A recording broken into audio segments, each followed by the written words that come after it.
All right, Caps Ninjas. Sensei Lance here again today with another technique with the short stick, one of our favorite weapons because basically anything you can find, there's lots of stuff you can find in a self-defense situation that can resemble just a short stick or can be used like a short stick.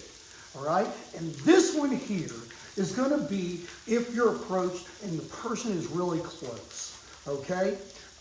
Basically what's going on here is the person's gotten close to you, maybe they snuck up on you or something, and you can't quite get a full force shot off with the stick, okay? So what we are going to do, now notice, and we've talked about gripping the stick in the past. We have our typical hammer grip where we've got our fingers wrapped all the way around, our thumb is there. From here, we always talk about keeping a little bit sticking off the end there, just a little bit.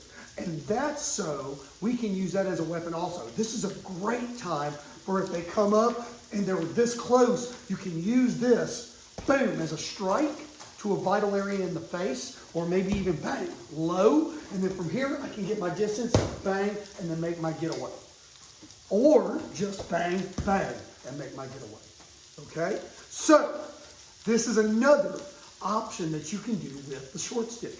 So, now, make sure that when you're at home and you're practicing responsibly. Hopefully there's another adult around, okay? So always practice responsibly or else people could get hurt, and we don't want that. So, from here, I've got the heavy bag. I can either strike here, push, or I can strike here, push, all right? And of course, once you get done practicing all of that, getting used to the strike, practice the strike, pivot, and run. Or strike, pivot, and run. Okay? Always add your getaway to it. Always add your getaway to it. All right? Now, this is just a back hammer fist with the end of the stick. And it can go to the head.